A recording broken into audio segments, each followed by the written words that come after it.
اعوذ باللہ من الشیطان الرجیم، بسم اللہ الرحمن الرحیم۔ شروع کرتا ہوں اللہ تعالیٰ کے بابرکت نام سے جو نہایت مہربان اور رحم کرنے والا ہے۔ کروڑوں درود پاک حضور سرور کائنات، فخر موجودات، فخر انبیاء حضرت محمد مصطفیٰ صلی اللہ علیہ وآلہ وسلم پر۔ اللہم صلی اللہ سیدنا محمد وآلہ وعطرتہ بعداد کل معلوم لک، استغفر اللہ الذی لا الہ الا هو الحی القیوم۔ ناظرین، جو آج کا مضمون ہے اس کا عنوان ہے رقص اور رقص۔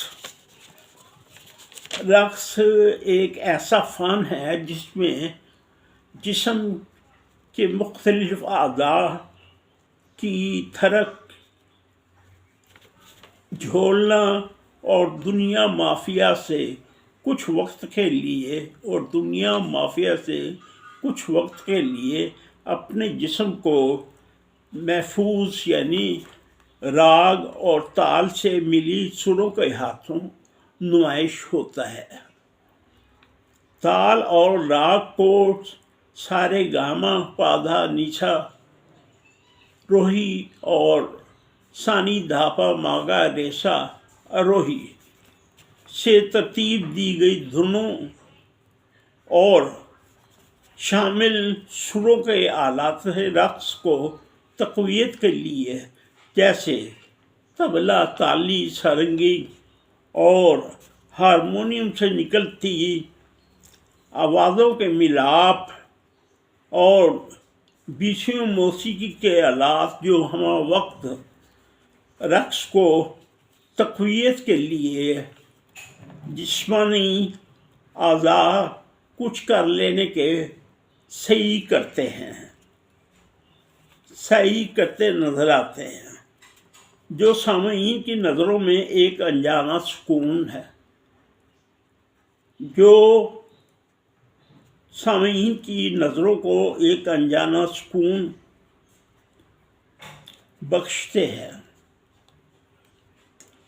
اردو ادب میں اس کو کلاسیکل ڈانس یا رقص کہا جاتا ہے۔ بر صغیر میں اس فن کی بہت تعریف کی جاتی ہے۔ مغلیہ دور میں ان کے باقاعدہ بازار بنے ہوئے تھے جہاں لوگ جا کر مجرا یعنی گانا اور ناچنا سنتے تھے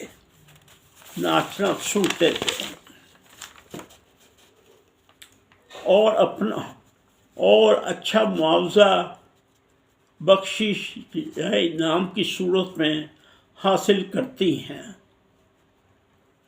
کچھ ایسی خواتین نے اس فن کو کمال حیرت تک لے گئی، مگر خواندہ گھریلو زندگی والوں کے لیے یہ شجر ممنوع اور اچھی نگاہ سے نہیں دیکھا جاتا۔ حتیٰ کہ کچھ سامعین رقص بھی اس طرح کے ناچ کو جس میں رقاصہ نیم لباس میں رقص کرتی ہے جیسے وہ پسند نہیں کرتے۔ ویسے ہر ملک کا اپنا ترانہ ہے، ایسے ہی کئی ملکوں کے اپنے ناچ ہیں جو اکثر کسی ملکی تقریب کے موقع پر ہوتے ہیں۔ رقص ایک تفریح کا درجہ رکھتا ہے۔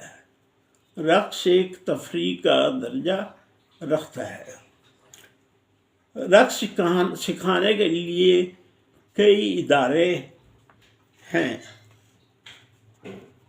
جیسا کہ لاہور کی ٹھنڈی سڑک اینڈ پر ایک سرخ اینٹوں سے بنی دیومالا بلڈنگ جس کو الحمرہ کا نام دیا جاتا ہے، مختلف فن سکھائے جاتے ہیں، جہاں تمام تفریحی فن سکھائے جاتے ہیں، حتیٰ کہ گوٹا تیرا یعنی مٹی کے برتن بنانا بھی سکھایا جاتا ہے۔ اسلام تقریباً ہر فن اگر اس میں آ کر بے حیائی کا عنصر شامل نہ ہو تو خاموشی کیے ہوئے۔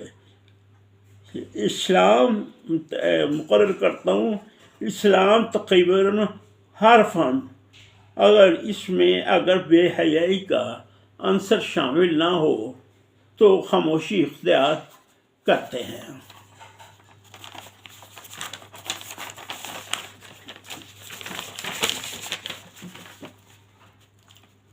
آواز کا لہجہ اگر شیریں ہو تو متوجہ طلب ہوتی ہے۔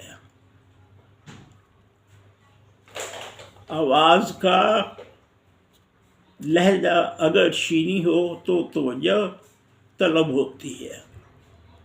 حضرت داؤد علیہ السلام کو اللہ تعالیٰ نے ان کی آواز میں اتنا شیریں لہجہ بھر دیا تھا کہ آپ کے بولنے سے پرندے زمین پر آ گرتے اور ہفتوں بے ہوش رہتے، چلتا پانی رک جاتا، کئی لوگ مر گئے۔ پھر اللہ تعالیٰ نے اپنی حکمت کو بدلا۔ تو شریعت سے اتنا معلوم ہوتا ہے کہ خوشی میں ناچنا، اچھلنا، کودنا اور ایسی حرکت جس سے جسمانی عنصر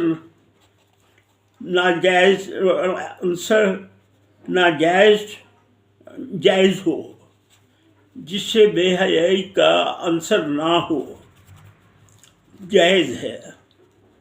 ناچنا، اچھلنا، کودنا اور ایسی حرکت جس سے بے حیائی کا عنصر نہ ہو، جائز ہو۔ اب تو 4 سال کا بچہ بھی کسی میوزک یا گانے پر اتنی خوبصورتی سے تھر تھراتا ناچتا ہے کہ بڑے بڑوں کو نچوا دیتا ہے۔ حمل کے دوران اگر ماں کوئی میوزک اٹوٹ ہو کر سنے تو پیٹ میں بچہ بھی تھر تھراتا ہے۔ یہ بات سائنس سے ثابت ہو چکی۔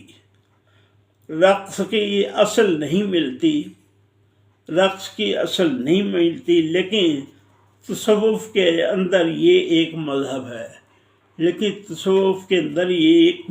ہے۔ لکھنؤ اور دلی والے کچھ لوگ تو نعوذ باللہ اسے عبادت سمجھتے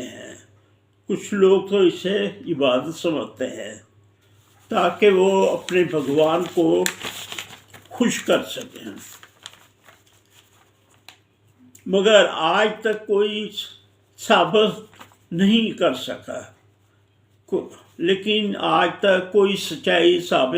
ان میں کوئی سچائی ثابت نہیں کر سکا۔ انسان کا چاند پر جانے کو جھٹلانے والے اب ایک عرض سے دوسرے طول تک گفتگو کرتے ہیں، اور ان لوگوں میں جان کے ڈالے پڑ گئے جو اپنے بھگوان کی تھیوری سے ناراض لگتے ہیں۔ علم تو ابھی ابتدائی عمل سے گزر رہا ہے، اس کی بلوغت جو ہم دیکھ نہیں پائیں گے، اس کی بلوغت جو ہم دیکھ نہیں پائیں گے، اور دنیا ہی اور ہوگی، دنیا ہی اور ہوگی۔ ہمارا مذہب تو قیامت تک کے لیے ہے، انسان کی خوشحالی کا درس دیتا ہے۔ یہ پرلطف اوج پر ہے، یہ پرلطف اوج پر ہے۔ آج کے دور میں خود ساختہ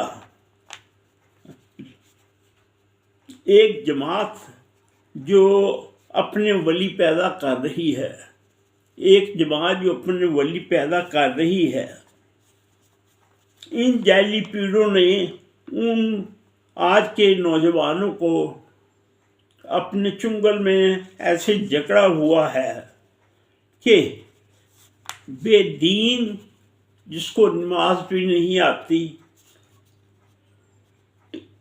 جس کو نماز بھی نہیں آتی، پیر بن بیٹھا، اور اس کے مرید اس کے پاؤں چوم رہے ہیں، اور اس کے مرید اس کے پاؤں چوم رہے ہیں۔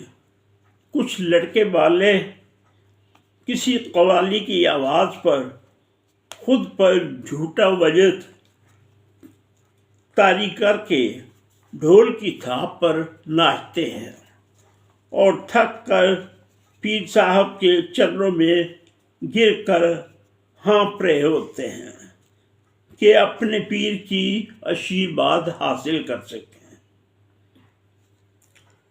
شکریہ اس مضمون کا۔ اس میں لکھنے میں کوئی مجھ سے غلطی ہوئی ہو تو میں اس کی معافی چاہوں گا۔ خدا حافظ۔ اپنا اور اپنے ارد گرد کے لوگوں کا خیال رکھیے گا۔ خدا حافظ۔